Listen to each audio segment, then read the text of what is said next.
Chris Geere, you play Jimmy Shive-Overly on the FXX series You're the Worst. It's one of my favorite shows, and I know a lot of people really like it. How did you come across this project, and what about it stood out to you when you read it? Well, it's a wonderful memory actually, because it was well in season 4, so it was 2000 and I'm going to get this wrong, but it was 2014, I believe. And I was actually quite heavily into the audition process for another project, a Lifetime series, which didn't end up going anywhere. And this script came in, and it was just phenomenal. And I looked at it, I was like, right, I've got to put this down. I had an American accent for it, and I was preparing it with an American accent, and then I suddenly thought that the language could lend itself to a bit of British humour. And so we asked whether that would be okay, and we gave it a go. And 2 weeks later, I was out in LA doing the screen test. So it happened as quickly as that. It was wicked. And what about it really stood out to you when you read it? The fact that it didn't follow the typical romantic comedy structure. You know, it didn't seem like. I read a lot of romantic comedy scripts and have done in the past, and you can always pretty much tell what's going to happen on the next page. But with You're the Worst, you know, I've just got season 4 and I'm reading them now, and all the predictions that all 4 of us made were wrong. You know, they've gone in a direction which is just so fresh and exciting, and Stephen and the writers are just excellent, and it's a joy to read it all the time. So I would say the fact that it's different and it's current, and I don't think we're afraid to push the boundaries on many subjects. Yeah, well, it reminds me also, you know, one of the things I love about it is that, you know, we see a lot of anti-heroes in drama, but we really haven't seen those in comedy, where, you know, these are terrible people, but you still root for them. And boy, does this show excel at that. It's so great. I know. I read scripts sometimes. I think they're really going to hate Jimmy here. Oh no, they're going to hate me. You know, and I think anyone in life, you just kind of want to be liked, and you spend your whole life trying to work out that being liked is not the best thing in the world. And yet I'm playing this character who doesn't care whether he's liked or not, but deep down, he's the same as the rest of us. So it's great having to go through this process together, the 4 of us. I just saw all 3 of them at Stephen's wedding, which was wonderful, the other day. And we had a photograph together, and we were like, guys, this is so amazing, because we started it all together from nothing, and we're all unknown, and we're all just trying to make our way in this tough business. And we were like, not only have the characters grown, but we have grown. We have all changed as well. And yeah, I feel very, very grateful, very lucky. So this season definitely had a bit of a shocking end to it when we saw, I guess it aired back in November, so I guess it's not really spoiler territory, where your character Jimmy had this beautiful proposal to what a fool, to Gretchen. Oh God, it was so beautiful. And then when she says we're like a family, you bail. And oh God, I was like yelling at my television when that happened. It's like in Back to the Future when Marty was called Chicken. Yes. It was like a da-dun, like that. Just don't say family. Don't say family. Yeah. I was wondering, what was your reaction when you read that's what your character did, and that's how the season ended? Same as yours when you saw it. No. It was funny. We did that scene. There's a little bit of a scoop on what we did on that scene. Was incredible to film, the driving away, because it was the last scene of the entire shoot. It was 2 a.m. in the morning, and Aya's on the hill. It's freezing cold, and the camera crew do all of her stuff first, and while they're setting up the rig to go on the front of the car for my departure. And I asked Stephen, I said, could you come and sit in the car with me, like in the passenger seat? Because there's one camera in the back and there was another on a rig at the front. And I said, yeah, would you come and sit in there with me? Because he was directing it with Wendy. And he said, yeah, sure. And we got in the car and we started driving for about 5 minutes. And basically he told me every single thing that had happened since Gretchen and I had met. And so that whole wave of emotions and everything that they'd been through, and he started talking about the family and everything, and it was brilliant. It was some of the best directing I've ever had in my life, because it was proper instinctive reactions to everything Stephen was saying. Yeah, it was brilliant. I just suddenly thought how cool that was. That actually makes that scene makes so much more sense, you know, because we don't hear anything from you, we just see your face, and you know, it just felt like you were replaying, like, with Steven on the side saying everything that your characters have gone through, and oh man, that just makes that all the more. Yeah, I might even cry. It was amazing, because he would say, you're a bad person. You are a bad person for what you just did. You are bad. Tell yourself you're bad. And then it was, but you are making the right decision. You are making the right decision here. This is going to be the best for the future. And all these different things going on whilst I'm trying to drive, remember, and I'm British. So that it's always going to be hard. And there's a camera stuck to the thing, and it's 2 a.m. Oh, I tell you what. Brilliant fun. So I didn't actually know where they could possibly, what would happen from here, and oh my, you're in for a treat. Can't wait. Oh man, I can't wait for that either. So the chemistry you have with Aya is so amazing from the very get-go. I mean, you two just popped together, and it was so fun. It's been so fun to watch over the past 3 years. Has there ever been a scene that's been particularly hard for you to shoot with Aya for whatever reason?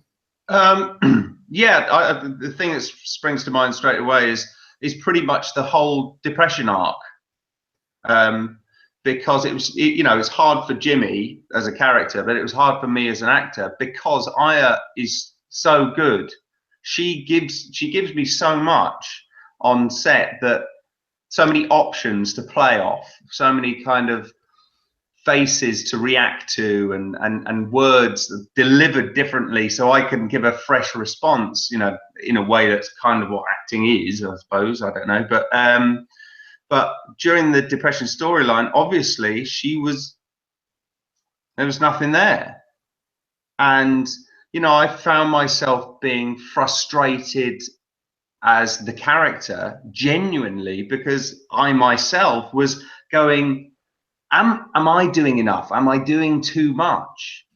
It was just really interesting, and I feel so lucky to work with her all the time, because our processes, albeit different, seem to really work together, and she's developed into a really great friend. And you know, I think that's the same for all four of us. The chemistry between the four of us has developed. Like I said earlier, we've grown together as humans. So we've been through a lot of stuff in our own lives, and we've been through a lot of stuff as the characters, and it makes us as strong as the position we're in now. So, as we said before, the show's 3 seasons in. It's going to be about to be in its 4th. I'm wondering if there's been a personal favorite moment from the show for you that the show has done so far. Yes, it would have to be Gretchen's rant to everyone. I was actually only had a couple of lines in the scene, but Gretchen's rant to everyone at the peak of the depression story. Every character was there in all their awful glory, yet you could see the heart in all of them. That was That's the one where they're trapped in the house because of the LA Marathon, right? The mouse. And everyone, because they're all, you know, inherently selfish in a way, apart from Edgar maybe, is you saw how her situation was potentially going to affect all of them. And I loved it. And I've seen it a few times now. And it's brilliant to be in the company of actors that think so cleverly about, so smartly about the dynamic of the group. And you had 7 very different characters all faced with this news that was inevitably going to change things forever. So what do you do? So that's when I was like, hang on, yes, we are doing a comedy, but we're doing something which is really, really important and really special. And for, you know, the fans that have seen it, they seem to be on board with us at the moment, which is great. Yeah, I could definitely tell you. I have a friend who just stumbled onto the show, and he flew through those 3 seasons like that. He's in love with the show because he loves the cynicism, but also, you know, the emotional hope that there is within all of it. Yeah, and there has to be emotional hope somewhere. What are you going to suddenly go? Yeah, I am this way, and I'm never going to change. You know, you have to. I think the most important part of life is that you continuously have to be changing. You have to be developing. You have to be growing, and you have to do that yourself. Other people can suggest it, but you have to go, right, I need to change. So to play these characters who are seemingly so stuck in their ways and unable to feel the emotions that they need to feel in order to progress, is a very long path. But I genuinely think when the show ends, hopefully, either they've got there or they've given an indication as to they will. Yeah, I completely agree with that, and I really hope that that's how it happens. But we'll have to wait and see. Mm-hmm. So one of the things that is so common with our society is that, you know, there's the line between you and your character could sometimes get blurred for people. Have people ever confused your character with who you might be in real life? Thankfully not yet. Yeah, I mean, sometimes I get, you know, messages from people, you know, on social media and things saying, "Don't be so mean to Edgar." But I more often respond and go, "I know, I'm trying." But yes, there's always going to be people that think that you are that person, and I think there are elements of me in Jimmy, of course, and there are elements of him in me and him and him and me. That's part of it. But I quite often read scripts and just say, "What are you doing?" You know, to this character. No, it's always like, no. That's great. It's going to make the reward of change that much greater. And I was actually, you said, I was wondering if there were any aspects of Jimmy that you find you possess, and you go, ooh, when you read it, you're like, oh, that's kind of like me. Well, I think I've always been inherently British about politeness. You know, I would never speak up about something that disturbed, annoyed, frustrated, upset me. I would never say that before. And I'm not saying I could go full Jimmy on it, but I've definitely realised that if I say it constructively, and I would never be as harsh as that guy. But I think it's important to speak your mind in a constructive way. You know. And you recently... I have to apologise for this. I have to apologise for this stupid beard that I have at the moment, which is, well, it's my vain attempt at a beard, and it's a little insight into the chaos that is episode 1 and 2 of the new season.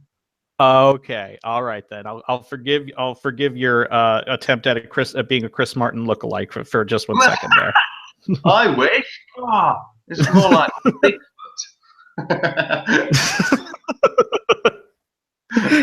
So I just was curious. You said that Steven, the creator of the show, got married, and it just when you said that, it took me back to the first episode where Jimmy has that great moment at Becca's wedding. Yeah. Nothing like that happened there, did it? No, he asked me to say a few words, which was great, and I basically I got up and said, "Hello, everyone." There's like 160 people there, and said, "Hello, everyone. I'm Chris Geere. I'm actually not very good at speaking in front of large groups, so I'm going to pass over to my good friend Jimmy Shive-Overly." And so I did the speech as Jimmy, and people seemed to like it. But no photographs of my manhood were taken with disposable cameras. I was very well behaved. Well, I'll just have to. Well, okay. Where do we go from here? I was trying to think of something smart ass to say, but I couldn't think of anything. So, we are an awards site, and we do, and this show's been getting some awards traction, but the show does have a passionate fan following, and we were curious, if you're ever nominated for an Emmy, you'd have to submit an episode that you think that displays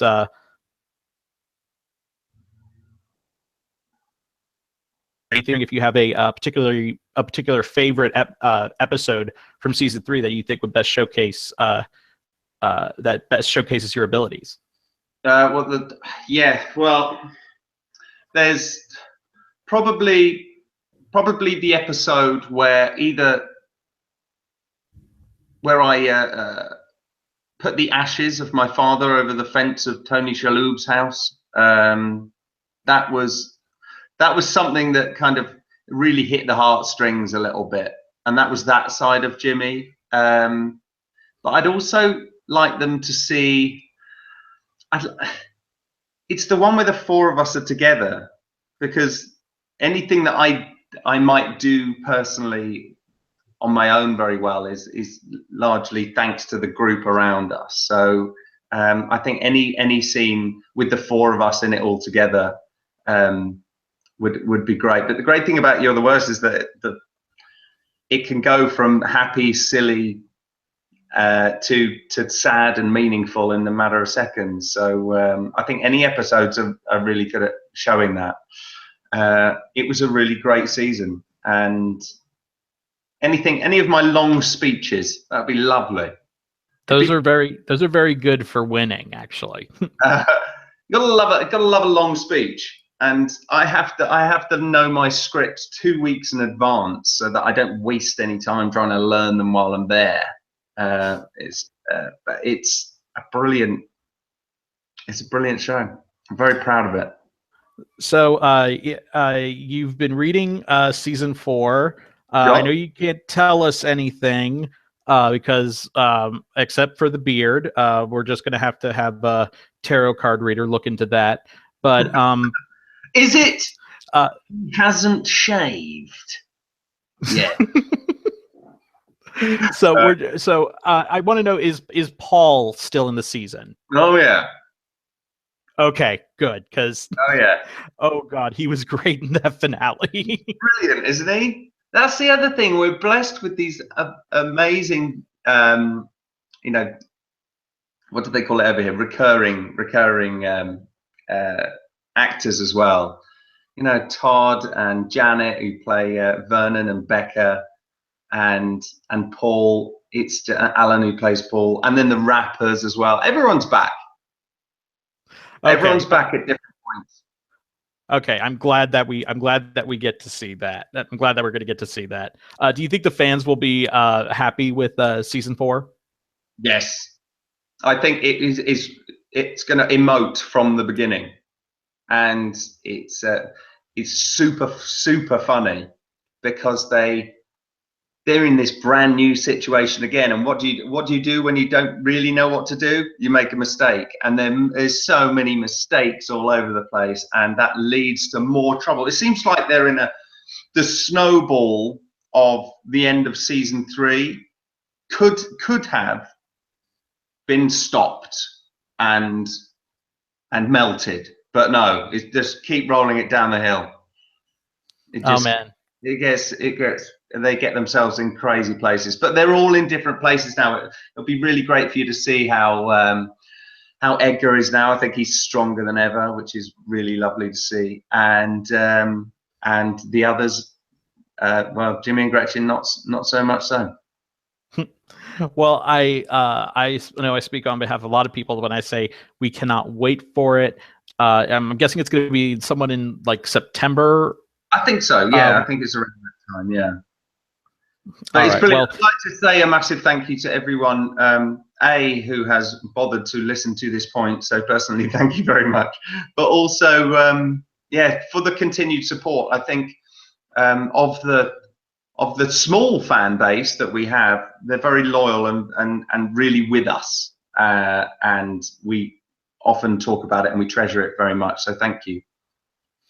And we thank you for being a part of this show and for bringing Jimmy to life so wonderfully. Chris Geere, thank you so much for joining us. Thank you so much for your time. Thanks, Charles.